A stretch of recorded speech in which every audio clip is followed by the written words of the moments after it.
I am apparently, allegedly, entirely acceptable to roam around in society, acting like I'm a human being when I'm just a dog. But the thing about acting like I'm a human being when I'm just an arf arf, arf arf, arf arf, is that people take me in their stride anyway and they just run with the narrative. I mean, what else are you gonna do when you live on an earth where people who claim to be Christians and conservative interview pimps on national television and justify the works of the pimps so that the pimps can basically escape prison since they've got such a violent favor from the American left? I know that this world is coming to an end. You know why?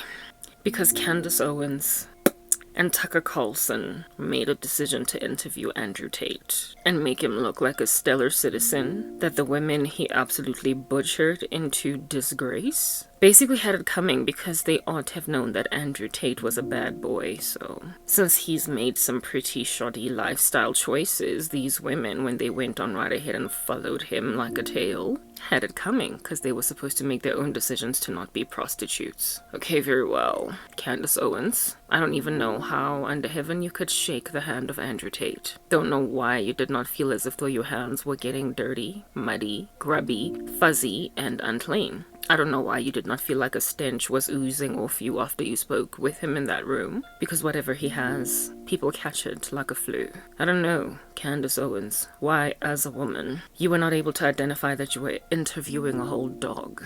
But maybe it's because the dog looked exactly like I look with this filter. Cute, adorable, as if though it's okay for a human being to have fuzzy little doggy ears and a doggy nose. Yeah, so because Andrew Tate looks like this, because Andrew Tate looks like this kind of dog. Granted that he looks like this kind of dog, I guess you let him go. Tell me a little something something, Candace Owens. You know what? We'll talk with Tucker Carlson in a minute now. I've been quiet on this matter for a minute, but frankly I need to talk about it. Because women like me are suffering like no man's business because of men like Andrew Tate, who keep getting concessions, who keep being given concessions to thrive and walk around in society by people who are supposed to be in my camp. People that are supposed to be on my side. People that are supposed to think a little bit better are standing with little buffooneries of the nature of Andrew Tate. So, first we're going to talk to Candace Owens. Not that she will listen, but this is how I know the world is coming to an end, oh Candace Owens. Every woman that has been victimized by Andrew Tate that ends up grabbing a noose and committing suicide, you're gonna have to deal with the fact that you interviewed him and made all of America, half of America, change their minds about a man that they were not supposed to change their minds over. Yeah. I will tell you a little something, Candace Owens, and I will speak to you first and foremost, Mrs. Owens, because you're a woman. Tucker Carlson was ridiculous too, but no one is more ridiculous than you, Candace. That's what's good. Because you're a woman, and not just any woman, but a black woman. Being a black woman means that you belong to a demographic of females that are the most underrated and most mistreated in society. But you just so happen to be the exception to that norm. You escaped the typicality of the black grain, went on right ahead to marry a wonderful white man that has not experienced you to the typicalities of being lambasted by black men. So perhaps maybe you haven't dated an Andrew Tate. You haven't been with a black man that's just entirely ridiculous, since you have, I guess, had a preference most of your life for a certain kind of demographic of men. So your lack of experience in this regard then makes you ridiculous. Make no mistake, Candace Owens. I am a conservative, very largely. I'm Christian. So, I subscribe to your channel. Much of what it is that you do, you cover. I'm usually hooting for you. I follow you fast and furious before I would ever go and follow The View or any of the ridiculous people you call out in the left in America. I find the left in America quite menacing. I find them beastly. Frankly, they have no self-respect. I think they're dirty, just like the grime underneath my sneakers. I believe everything they do over there in the left in America is frankly bizarre and barbaric. When I look at them, it's like they're a balloon that's been fully inflated with some air that then loses its stopper and then just starts to fly around all over the show in the room until it ends up on the floor like a shriveled up balloon that has lost its swagger.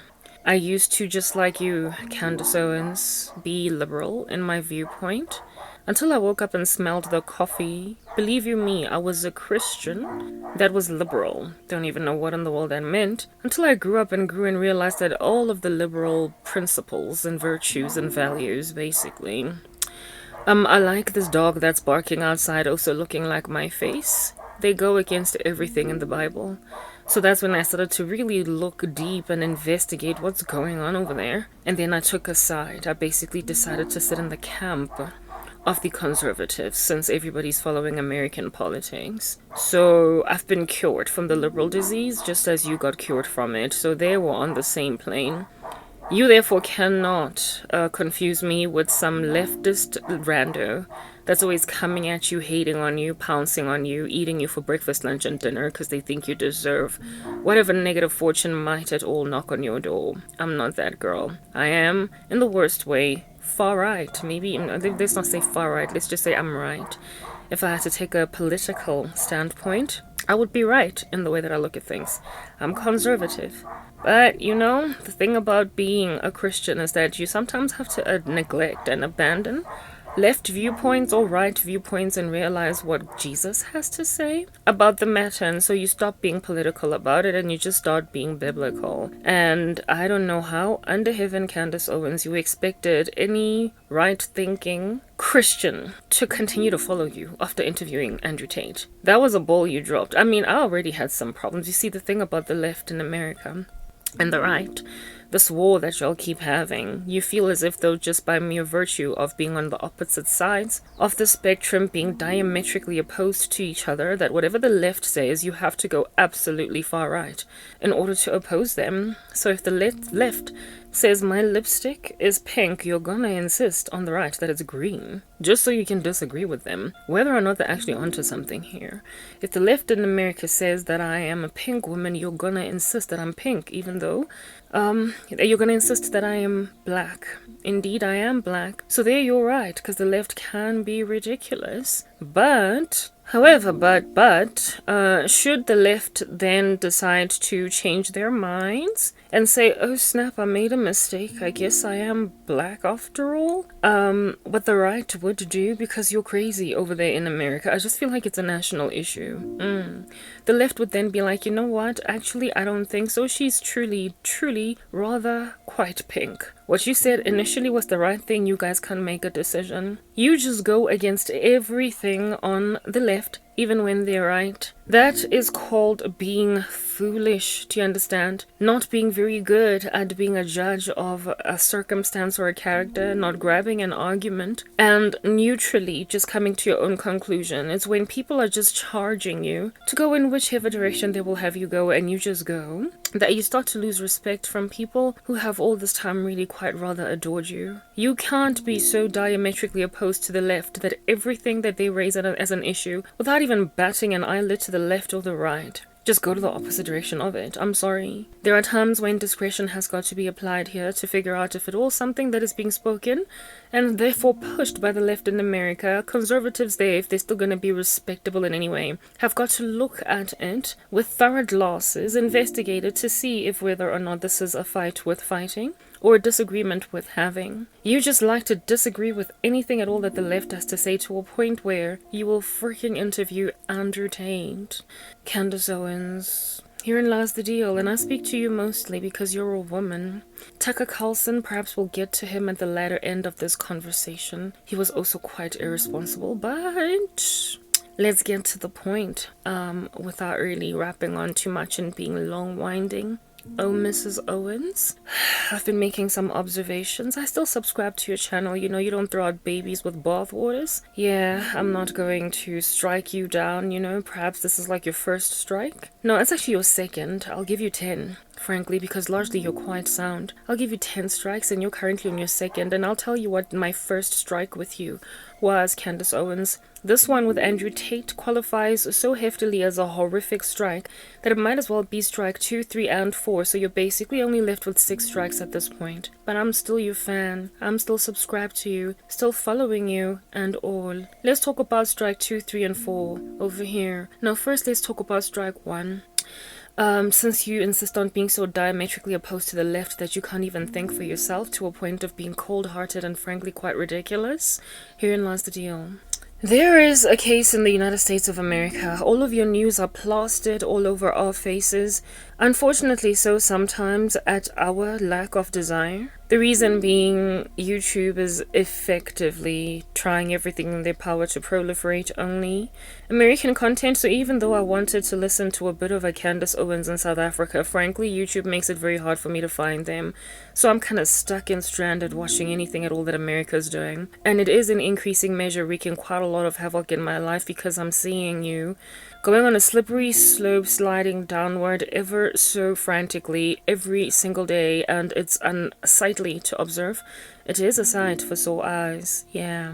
But I continue to watch you anyway, because YouTube is making sure that they're shoving American propaganda down my throat. Much as I don't appreciate a whole bunch of it, because frankly I'd much rather hear what's going on in South Africa, I watch, because I also want to be international in the way that I look at life again. Gotta be global. Can't just be stuck in a little hermity state. So herein lies one of the stories that America's busy pushing out in these streets. That happened a couple of months ago, maybe weeks. Let's not be too extreme by saying months. Some guy passed away on a train. That's what's good. It was a subway or whatever. We just call it a train. That's what's good. And he was elbowed or something, or held in a chokehold or something by some white man who basically took the life force out of him. This human individual that choke-holded or held, choke-held, whatever might be the preposition there. Yeah, put him in that position, albeit struggling to breathe, okay? And being subdued by, I believe, 2 other men. He started out, however, initially just flailing himself around in that subway, very uncomfortably so, causing a great deal of distress in everybody around, saying, I'm gonna kill some people, I'm gonna murder some folk, and I don't care what anybody's gonna say because my life sucks, I'm gonna kill some people.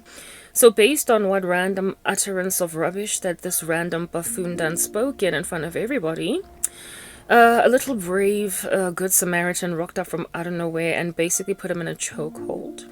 Yeah, this guy was then in this chokehold by, ultimately, I believe, 2 other chunky human males. Yeah, so, at this point, somebody could have grabbed a scarf. Somebody could have grabbed, I don't know, their phone charger. Somebody, like proper, all these men that had put this guy in a chokehold and also confirmed there was no weapon in this man's hand, no gun, no knife, nothing, just a bad attitude. They could have just held him hostage. They could have just held him hostage until the next train stop, while calling the popo to basically be there to arrest this guy as soon as the train makes a stop. He was already subdued by 2 other chunky males. You know, upper body strength and everything was in favor of them. This was just one meager guy, and frankly, everybody believed he was high on some supply of some junkie pimp drug dealer that looks like Andrew Tate. Yeah, so given that this guy was ultimately subdued, and he complained just like George Floyd and said, I can't breathe, please just let me like survive and wiggle my way out of this and live. I'll go to prison, whatever. I'll serve the rest of my life there and be crazy and schizophrenic in a jail cell. Yeah, but the white man that held him hostage in a chokehold basically decided to end his life. Yeah. While the other 2 white males just kind of, gazed upon this like life exiting this human being. Now, I am a Christian, Candace Owens, something that you claim to be, alright? And this is why I say you're not born again, you don't bear fruit. You're not really saved, because if you were, you wouldn't have done the commentary that you did, okay? George Floyd was a disgraceful man. And what happened with him ought not have happened, I agree. However, the riot that was wreaked all over America just made me be like, you guys need to stop black people. So largely your commentary about George Floyd, I understood it. However, while I understood the commentary about George Floyd, I also didn't understand it. What I picked up in you was a mean streak. What I picked up in you was a cold-hearted female that frankly does not care when people die. Not so much black people, but people who your particular agenda has no regard for. You cannot be so diametrically opposed to the left in America that you would care less about human life, George Floyd was a lost man that did not know Jesus Christ, and since you claim to be Christian, it ought have been tragic in your heart for him to pass away. Instead, you raised some important issues I will highlight, but nonetheless with a very aloof disposition about the fact that a human being has actually left the earth. You cared very little. You did not have compassion. You had no heart for the death, the devastation of the loss of life in George Floyd. And that for me is, I guess, the difference between a conservative and a Christian. Yeah, the Lord does not delight in the death of him who dieth. Do you understand? He is slow to anger and abounding in steadfast love, not willing that anybody should perish, but that all should come to the knowledge of him. So when people die, it's a very sad thing, especially when they die lost. So George Floyd, that you stand very prolifically against on the rooftops, is now in hellfire, Candace Owens. Yeah. The dude begged for his life so that he could live another day to basically, I don't know, maybe give his life to Christ. But life was taken out of him, and you, with all of your right people, decided to go so diametrically opposed, so completely opposite to what the left was proliferating, that you forgot that you are a human being made in the image of God that ought care for your fellow man. So your lack of compassion for the death of George Floyd, I found it very distasteful. However, many of the points that you did highlight about him being this total criminal that had it coming, he'd already been a dude that the police were kind of aware of his random insanity all over the show. Those are things you ought to have highlighted indeed. But nothing ever justifies killing a person, especially not their track record or their rap sheet. Nothing justifies killing a person if at all that killing of that person is not in self-defense.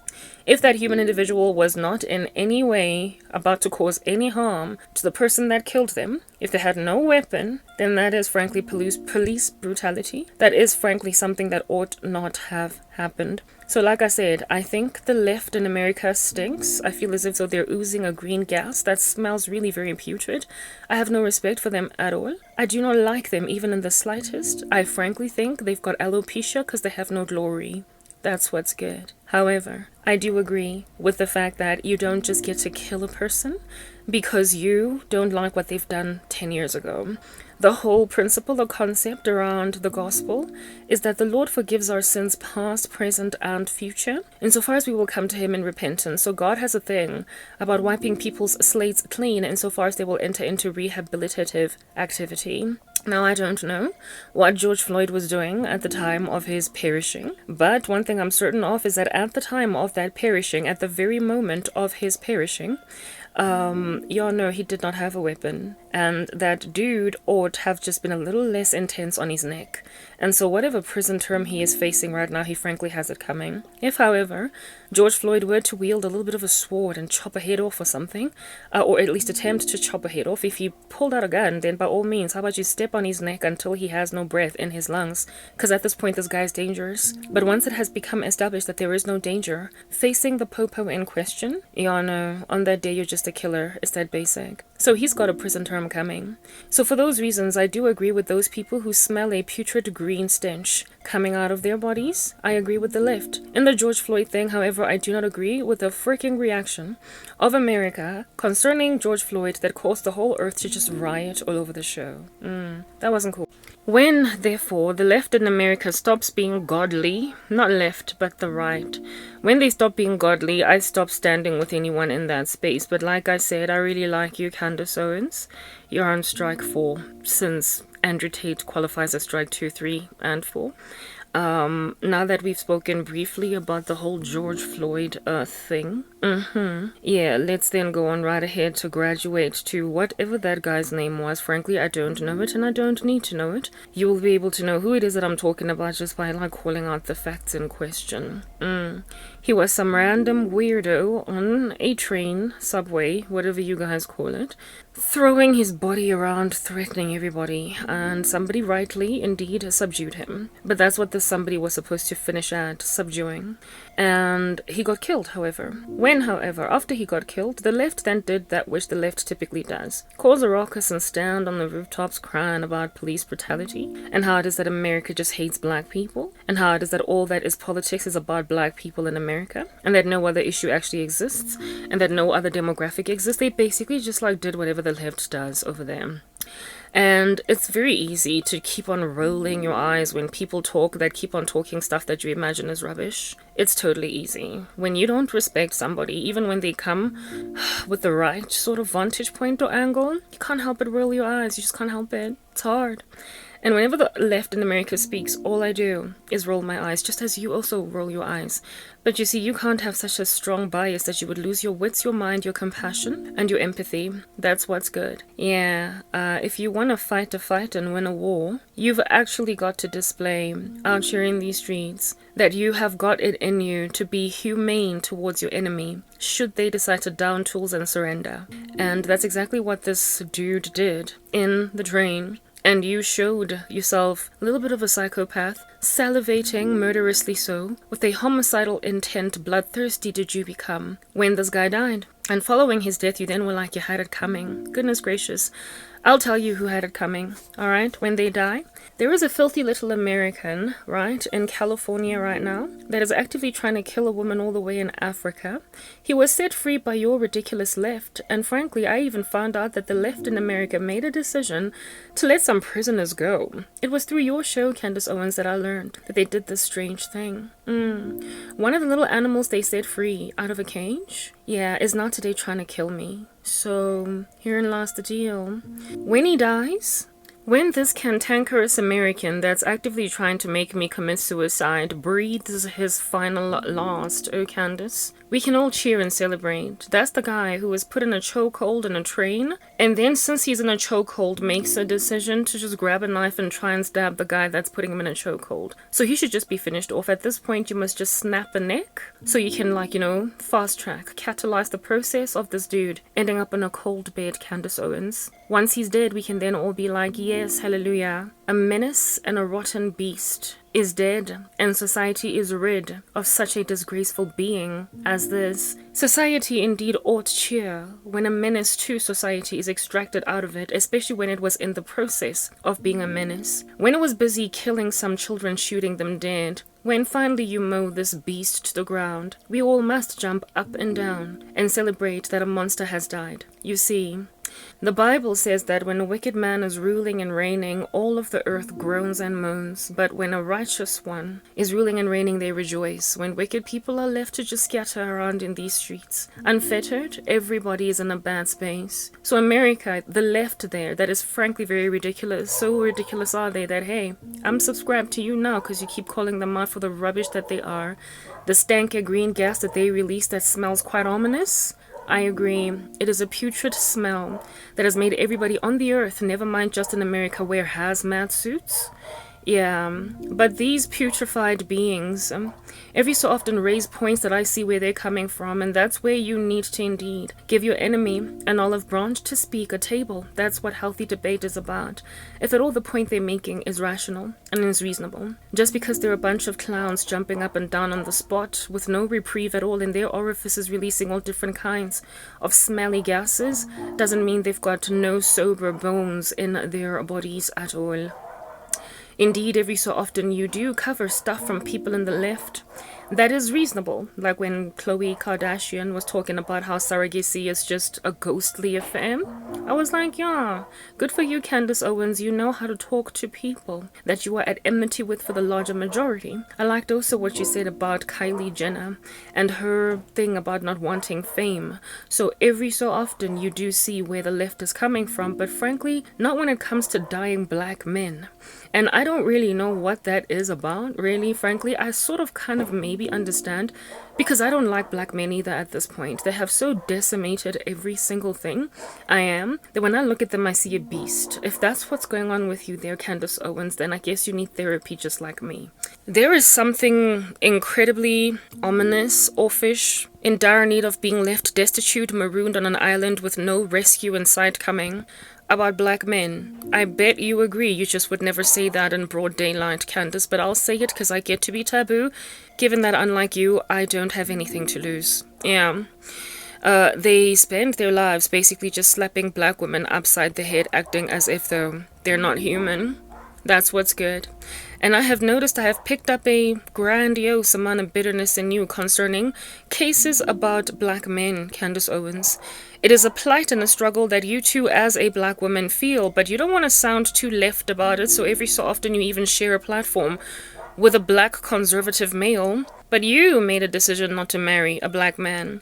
And I can totally understand that, because frankly, I don't want one either. The reason being, from the moment we are born out of our mother's wombs as black women, we just keep on getting slapped upside the head by black men until whatever affection we have for them is just drained out of us. And like I said, I've got nothing to lose, Candace Owens, so I speak in candor. I am frank like that. However, your agitation with black men that is oozing through your commentary concerning the death of black men is making you seem a little, how shall I say this, incongruent with your own agenda unless they tell you what to say.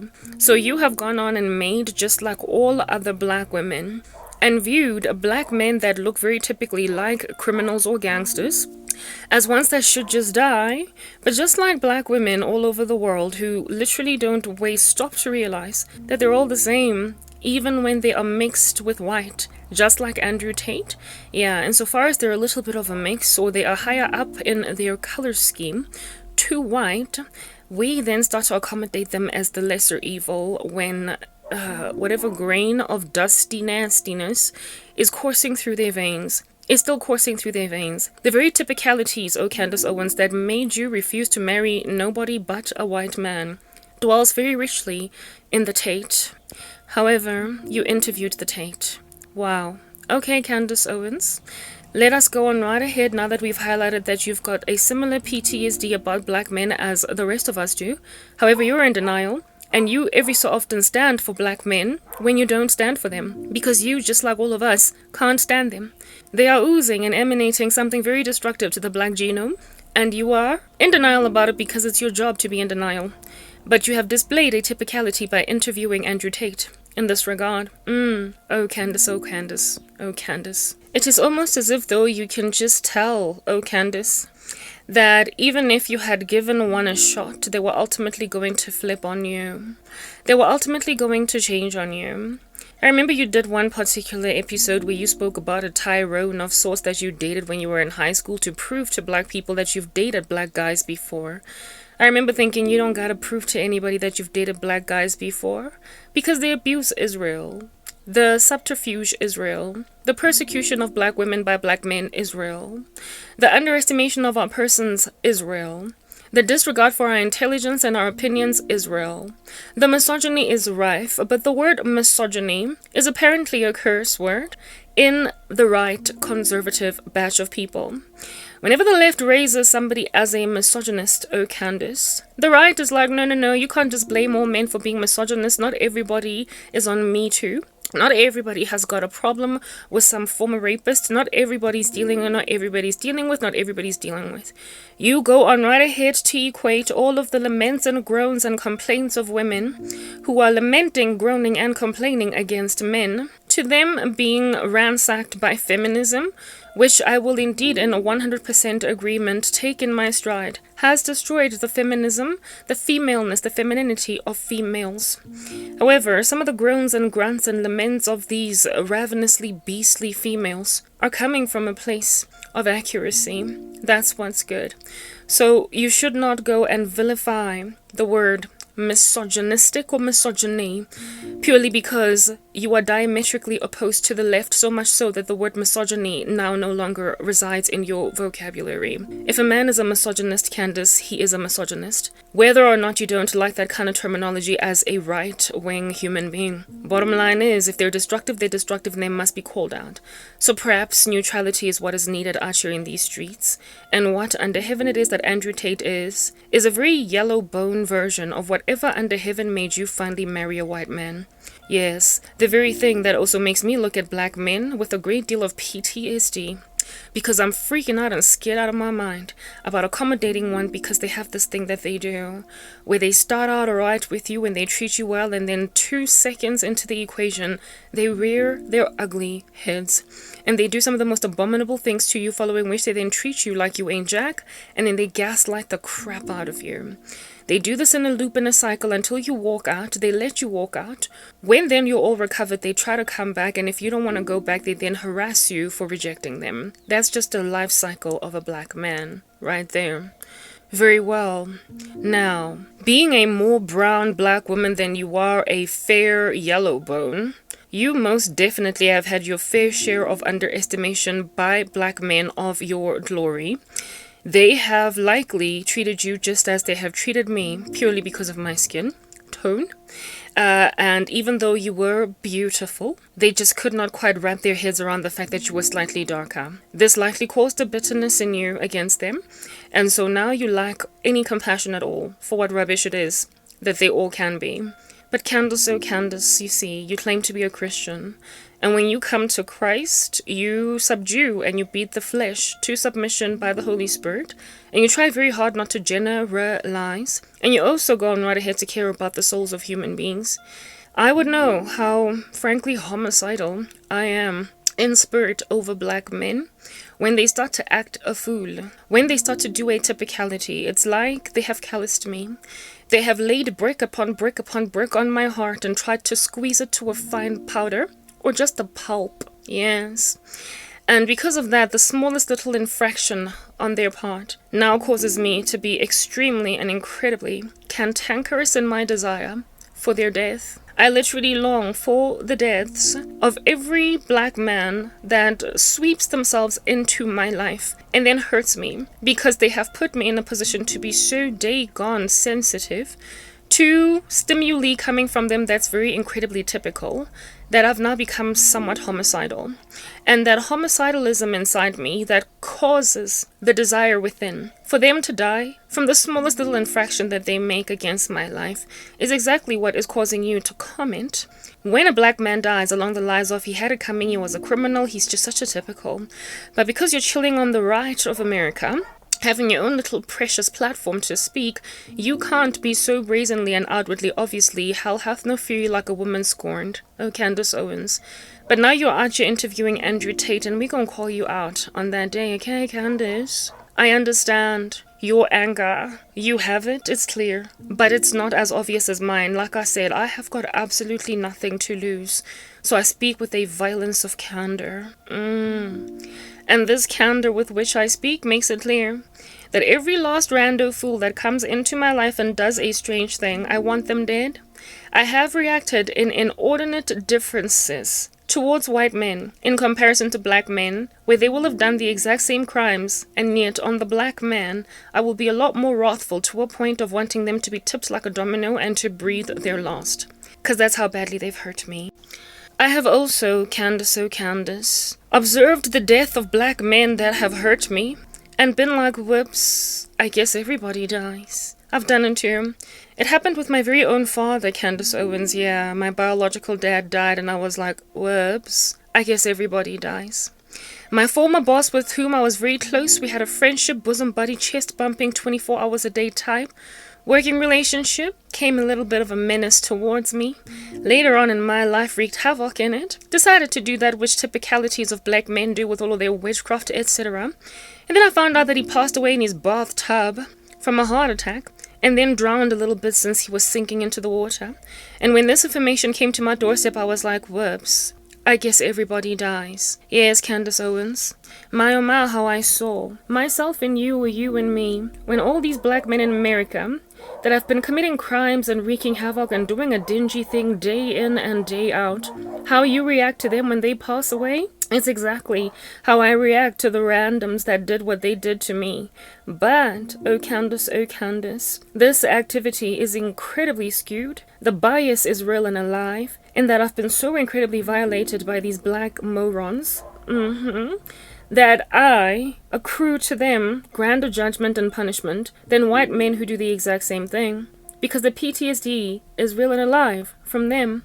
Because as a black woman, they have done that to us, very typically, all throughout our lives. And so we are literally at the end of ourselves, to a point where there's now no longer any accommodation for the typical thing that they are. That is what's incredibly good. Yeah, so I've been hurt by a white man in the similar capacity that this black random has hurt me, and yet I barely ever speak about the white man because he's literally the first and likely the last such white man to ever hurt me like this. But with black men, it's like there is a trail of cadavers behind me that frankly, if I had not survived this, if at all I had not mowed them to the ground, sorry, I wouldn't have survived this.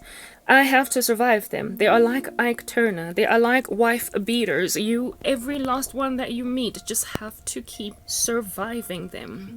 And when somebody is someone that you have to just keep surviving, and they walk in a typicality every single time, you give another one a chance, there stops being any room accommodated in your heart for mercy and compassion. But you don't get to do that, Candace Owens, since you've got so much to lose. Where it is that you lack compassion for people that have not basically decimated you. Herein lies the deal. George Floyd had a lot of things coming, but not that death. So too did that other random dude in the subway. I heard you talk about this man as one who, frankly, if you're going to be walking up and down a train station or an actual inside of a train, talking rubbish to people, telling them about how you're not scared to kill a person, when then this person dies despite having not had any weapon on their person, when then you say that the white man that held him in a chokehold deserves to be set free, that he doesn't deserve to face trial, that he was doing his civic duty, that he is frankly innocent, and that he was one that was walking in self-defense. No. It was self-defense up to the point of putting him in a chokehold. It then became murder when, upon not wielding a weapon, that is what's good, he still continued to finish the job off. That over there is a violent white man that got so angry at a black man that he killed him even though it wasn't necessary. So frankly, he has to go to prison. That's the kind of stuff that you have to be happy to see the small little fine line in, oh Candace Owens, and your little hypocrisy in talking candidly with a grand amount of respect for some pimp, that's gotta be called out. Andrew Tate is exactly that random buffoon that's chilling in the train, trying to talk to people, telling them he's gonna kill them. And when somebody has him in a chokehold, you would stand up and be like, don't kill the Tate, because it stands for your particular ideology. No. We're not doing this, Candace Owens. I don't know how under heaven you do not see the dude in the train in Andrew Tate. I don't see how you don't see George Floyd in Andrew Tate. I do not see how you do not see these typical violent black men doing typical violent black male things, talking typical rubbish to black females in Andrew Tate. I don't know how you did not see this enough for it to inspire so much PTSD in you that you would refuse to interview him, let alone let your garments be touched by the breath he breathes in the sky. Whatever carbon O2 or dioxide, whatever CO2 he emits from his nostrils, you ought have fled from it like it is going to mar you with leprosy, like you're going to break out into something deadly. That's what's good. Because Andrew Tate is the very thing you hate. But strangely, you gave him a platform and even apologized to him and spoke to him like he was a human being only because he almost looks like your husband. Only because he almost looks like a white man. Frankly, the only reason why Andrew Tate is getting away with this is that he doesn't look like Tyrese and Baby Boy. That he does not look like Jason's brother in Jason's lyric. That he does not look like a typical gangster black man that could show you a couple of hard times. However, he's walking in a typicality of black men. Andrew Tate is not tatted all over his body. He doesn't look like the Game in Nicki Minaj's Andrew Tate does not look like the Game in Nicki Minaj's I Still Love You music video. He does not look like a rough around the edges black man that appears like he could give you a pretty hard time. He does not look like the black man that made you want nothing to do with black men to a point where you would refuse to marry one. He has got one of those gentrified black appearances. One, his mixed race is a thing. But forget even about the mixed race. Just the fact that he's got a gentrification going on about him. The fact that when he speaks English, he's not using that ghetto slang. Finna be 22. I is gonna talk to you tomorrow. What you doing, mommy? Hey, what's up? Yeah, you know that typical black ghetto lingo? No, Andrew Tate, just like you, Candace Owens, speaks proper English. It's all polished. Not only does he speak proper English, but he also speaks it with a proper American accent.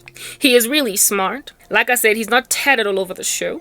And he has got a gentrified outward appearance. But he is a jerk. In the worst way, he is a prolific narcissist. He thinks women are lazy and stupid, and that they have had rape coming when they get raped. And you sat and interviewed that little animal. Being a journalist, you ought indeed also have investigated the history of this man. And upon listening to some of the things he has said and reading some of the tweets he has uploaded, some of the tweets he has posted, you should have flatly refused to interview him. Instead, you proliferated his agenda and offended your audience that is already suffering, women, from PTSD at the hands of men like Andrew Tate. He is a typical black man, the kind of black man that you resent so much that when you give commentary about their deaths, even though they didn't have them coming, you lack compassion, you lack mercy. You have got that thing that I have in me, where you've been so broken, battered, defeated, and ransacked by black men that when they pass away, you're like, whoops, I guess everybody dies. Yeah.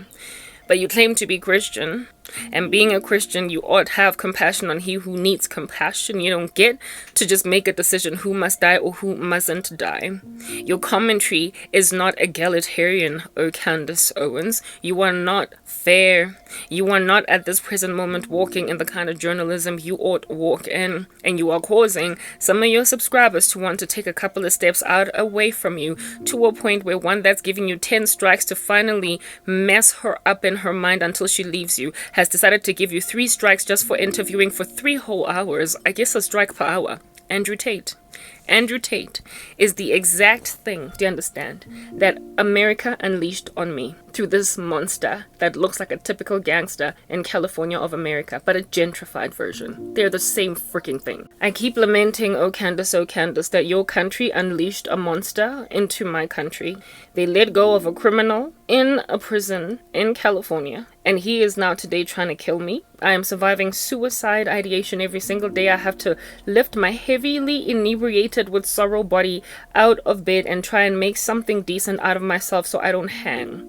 And a man in America did that to me. He's like Andrew Tate, also a pimp, priding himself in using women for nothing but the pleasure of his loins. Totally incredibly misogynistic, has no regard for them, kills them at a whim if he wants them dead. And then when he gets busted for acts of infringing women's rights, he gets given time out. He gets released on bail. His case is then supported by conservatives all over America, the very people who are supposed to be standing for the victims of these people will then stand for him. Your crazy country, oh Candace, because your country is crazy.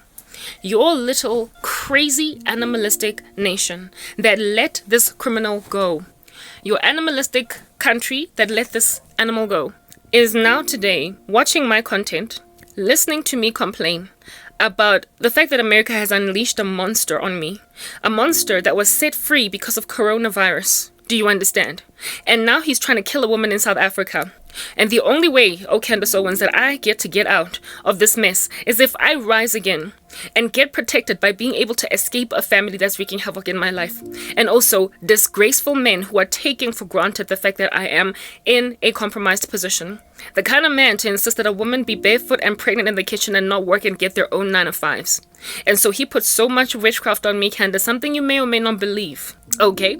That I cannot get a job, that I cannot rise again. He keeps bewitching my fitness content, bewitching my ministry. And America, your country, has made a decision to shadow ban me, smother me, censor my content so that I cannot survive their freaking beast. So I can't survive their monster. Think about where Andrew Tate was found when he was busy committing these abominations. Was it Romania? He was in Europe somewhere. And this American random buffoon went and wreaked havoc in the lives of foreign ladies. Just like Andrew Tate, your little monster from California is wreaking havoc in Africa.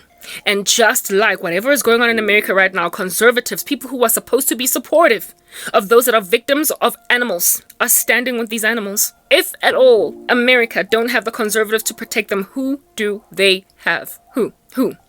The voice of reason, oh Candace, in America, largely remains with the right in America, oh Candace. It's you guys. Your country's going crazy, painting everybody's colors rainbow.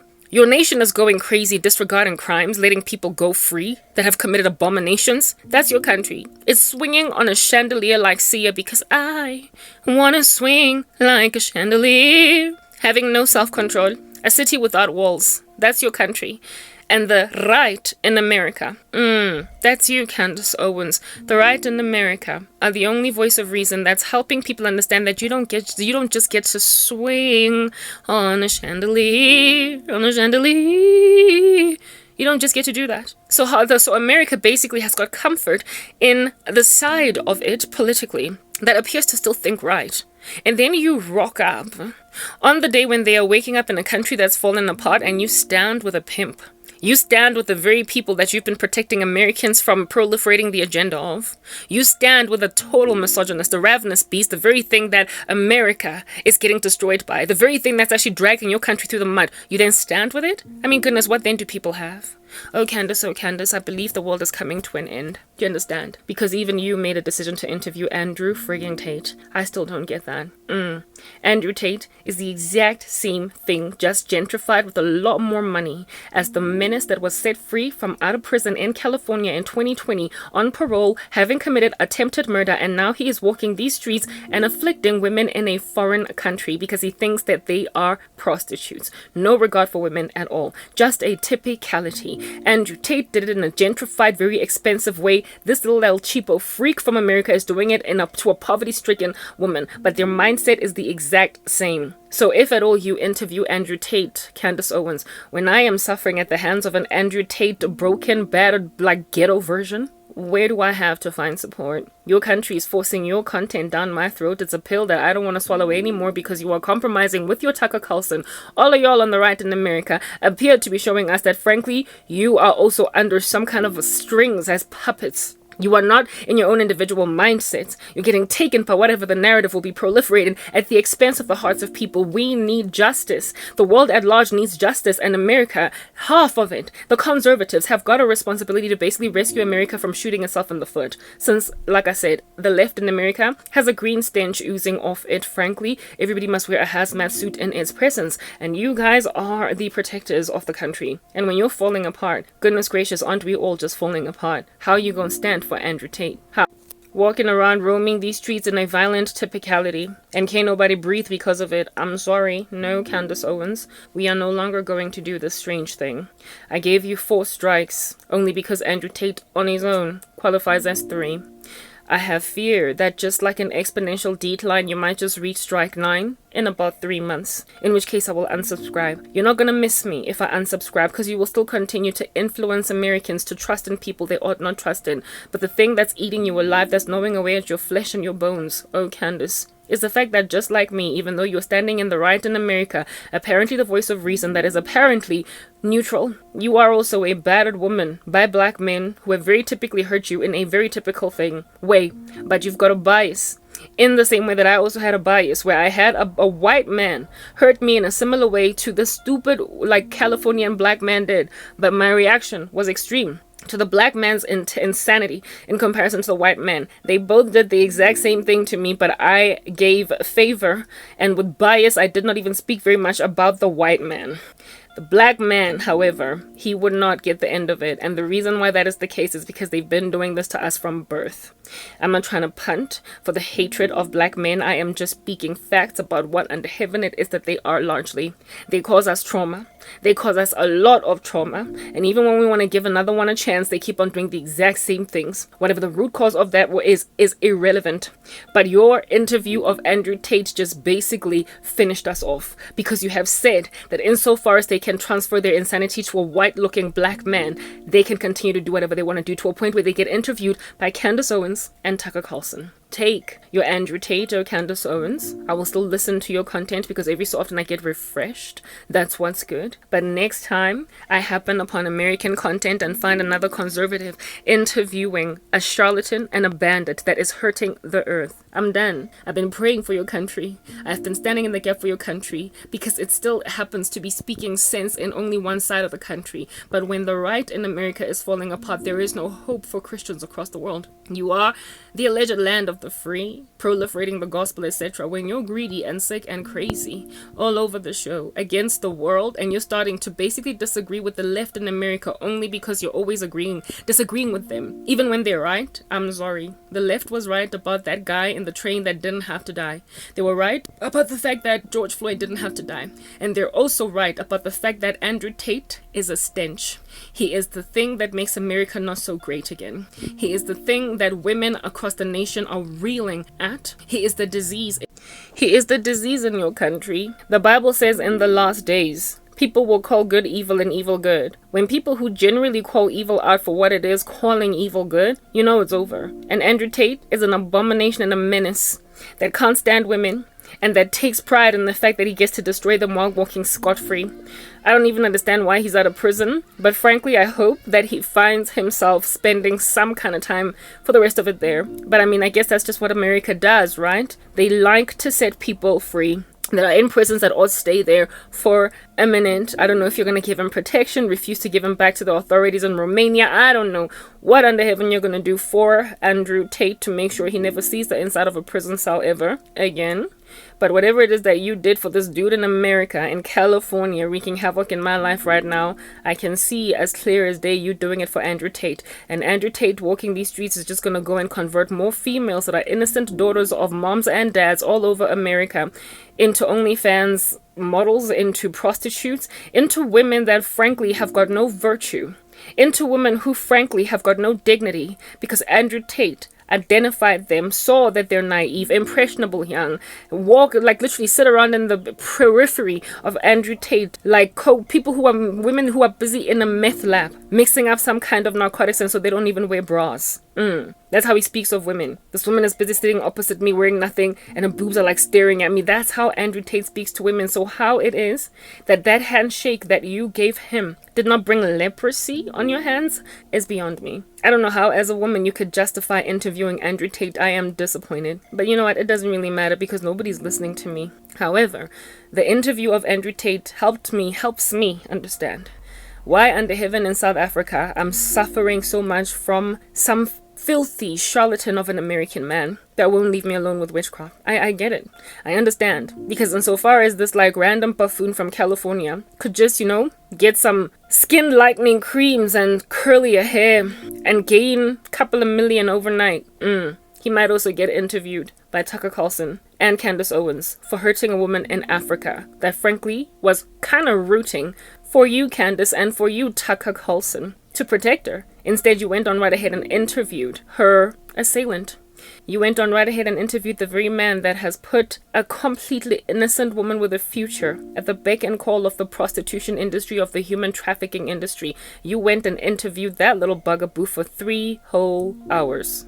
It is that hypocrisy, oh candy, that is going to cost even you, your peace. Because you can't imagine that being a black woman married to a white man, you're safe from whatever black men are doing. You know what? You remind me of, or who you remind me of. In the Bible, there is this character by the name of Esther, oh Candace Owens. She's married to a Persian king, King Xerxes, as a Hebrew girl. During a time where the Hebrews were having quite a hard time, there was this guy that raised up by the name of Haman that couldn't stand the Jews, so he wanted to get them killed. Esther had a cousin by the name of Mordecai, and Mordecai was the mortal enemy of this guy Haman. And Haman tried to kill Mordecai a couple of times. Not only that, but he also got the king to send out a decree to the land to basically massacre the Jews. Mordecai then went to his cousin Esther and said, Esther, please help us. Your king's side piece over here wants to massacre the Jews. It's a horrible day for us all. And Esther said to him, oh my, if I dare try and go to the king's courtyard, if I go to his presence, he might just kill me unless he takes out his scepter, because unless you are summoned, you can't go see the king. Mordecai then went on right ahead to diss his cousin Esther and said, listen here, Esther. Just because you are chilling out in the king's palace does not mean you're going to escape whatever judgment is about to come on the Jews.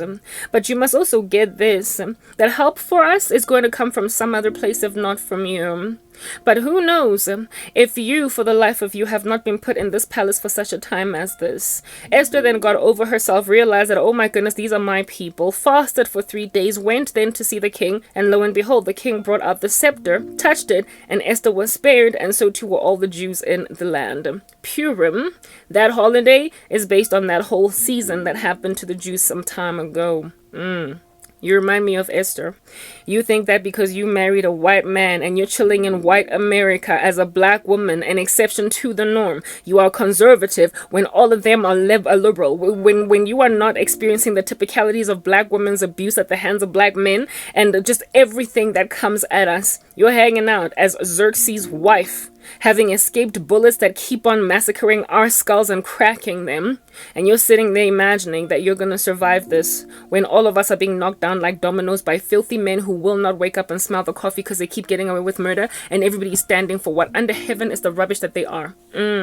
But like Mordecai, I would humor you to say, help for the black woman is coming from some other place if not from you. But who knows if you've not been put in the king's palace for such a time as this. However, absent, though, Candace Owens, of you basically admitting and retracting your interview with Andrew Tate and calling him the rubbish that he is, absent of you doing a better thing by black women all over America and the world at large, absent of you doing a different thing, oh Candace Owens, you, when all of us come tipping down like dominoes because we just get massacred, killed, and apparently allegedly nobody will miss us when we die, you're not gonna escape the plague. It's coming against all Hebrews. It's coming against all the Jews. And one day somebody's gonna find out that you was a Hebrew, just as Esther was a Hebrew that could pass for a Persian bride. So right now, you is out here passing for a gentrified black person in America that does not suffer from the ills of black people across the world. But if you don't stand for what is right and basically call Andrew Tate out for what he is and being the disease that black men just generally are right now that they don't want to repent from, help for you, help for us is not coming. And when we get dropped like dominoes, so too will you drop. But we're going to get help from some other place if not from you.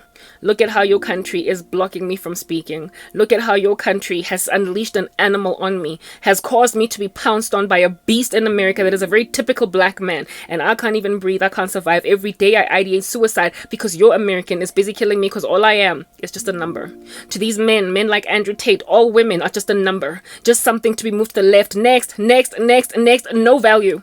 But you interviewed one. And you think, as a black woman, that Andrew Tate would spare you should you find yourself in a compromised position? You seriously think because you interviewed him one time that he would spare you? When you're in a compromised position, should you lose all your money, you think Andrew Tate is gonna respect you? You're a woman. He thinks you're lazy. He thinks you're worthless. He thinks all you are good for is sex. He has said that multiple times already, over and over and over again, and you went and you interviewed him. You seriously think that if anything were to happen to your family and you were to lose all things, that Andrew would still respect you? Oh, please. Just as all other women are a bargaining tool for him, you're just a bargain. You're just a woman that interviewed the bane of women's existence, and absent of you repenting, you're gonna lose support from especially black women that stood for you. Ride or die to a point of literally giving you 10 strikes instead of 3. Because all along you've more or less sort of kind of gotten the point. So, I mean, if people like Candace Owens fall apart, what is left for Karabo? Your little beast that is Andrew Tate in the form of a typical ghetto black man in America is killing a woman in South Africa. And you're busy interviewing one that wreaked havoc in Europe. All the best with that. Like proper. All the best with that, you and your Tucker Carlson. All the best. I have no respect for what just happened. Black men don't want to repent. It's that basic. And black women that are busy protecting the living daylights out of them, it's only a matter of time before you finally join my bandwagon. It's only a matter of time before you agree with me. You're just waiting for 5 years to progress, maybe 3, for that boyfriend of yours, that husband, that colleague, your boss, to basically pull a stunt, and then you will look back and be like, Arab was right. They all just walk in a typicality. I am speaking black men in my family, cousins, fathers, brothers, uncles. I am speaking boyfriends, ex-boyfriends. I am like, they have all done the exact same stupid thing. And this is because they have no regard for their women. No regard. No regard.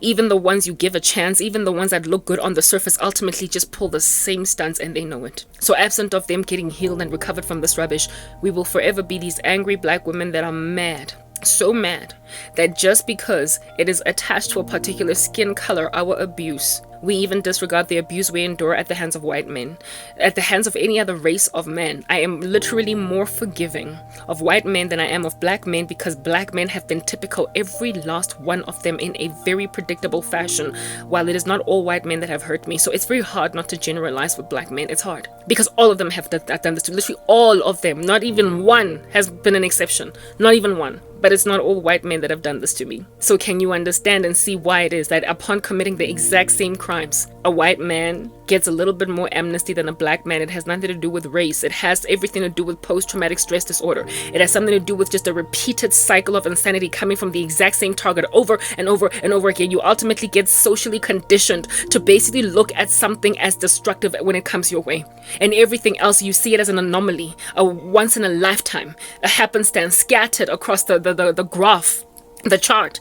There is no correlation from one white man's behavior to the other. They don't all do the same thing. Their typicalities are not those typicalities. They don't just lambaste and beat everybody up. They don't just ransack everybody. You do get the one that is stupid, dumb, and filthy, and selfish, and misogynistic, and destructive, and full of rape and murder, but it's just the one. But with black guys, it's all of them. It's all of them. So it is no wonder I've been similarly afflicted by two men from America. Both are from America. One was white, one was black, but I rarely ever speak about the white guy because the white men have not all typically been like this to me, but black men, literally the same damn grain.